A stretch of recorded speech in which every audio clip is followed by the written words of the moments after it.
People of Earth.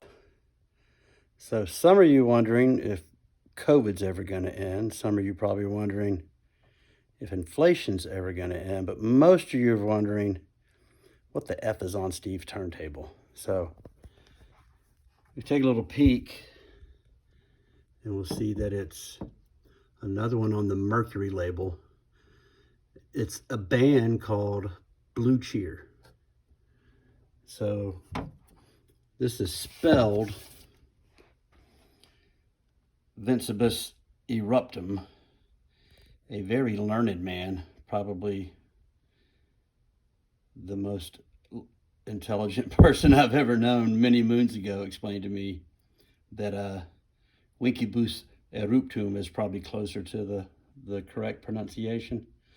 I'm not up to date on my Latin. I'm a good 1600 years behind the times with that. I've had this, I'm sure it's some kind of reissue, but I've had it since I was teenaged. And this is a Bay Area band, I think. And look around the internet, I'm sure you can find some of their publicity stills were taken by Linda Eastman, who many of you may know as Linda McCartney. And I think this is their first record. Not sure about that. But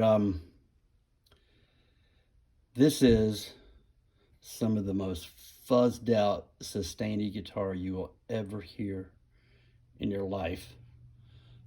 Even with all the pedals and crap and plugins they got today, I don't know how this dude made this guitar if it had to be turned up to freaking 13, you know. Like Lee Stevens is the guitar. A guy named Peterson wrote some of the songs, and he plays bass and he sings, and of course he's got the poem by Owsley here on the back, the noted LSD chemist from back in the day. So, like I say, this stuff, I mean, it's a trio. It's just loud drums, loud bass, and mega fuzzed out guitar. It is something to hear. Some of the songs are like Rock Me Baby, and this one called Parchment Farm, which is just the old Parchment Farm, the old blues thing that's been around since the 20s, you know. And there's a version of Summertime Blues, which I will admit is probably the best version of Summertime Blues that there is. And there's one called Dr. Please that they wrote, and that's a good one. But maybe why they're not on, you know, travel around. There's an iconic rock, classic rock station in every freaking town.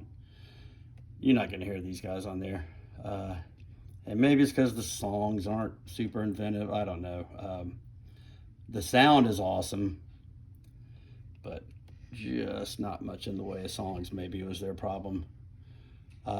Some people try to say that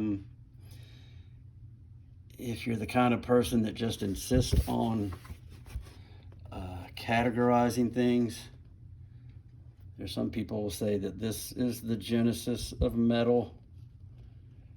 To me, this is more in line with Cream and Jimi Hendrix, and it's heavy and fuzzy, but it ain't metal to me. If you just got to have those conversations, I always come down squarely in the camp that Black Sabbath originated heavy metal. And I'm sure there are lots of really smart people out there in internet land who would disagree with me, but a key thing to remember is that those people are fucking morons.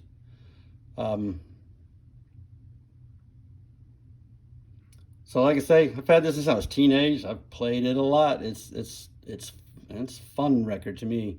It's loud and noisy and psychedelic and bluesy and grungy. It's cool. And like I say, you're not going to hear them on the radio, so maybe you've never heard it. So do yourself a big old favor and check out some Blue Cheer.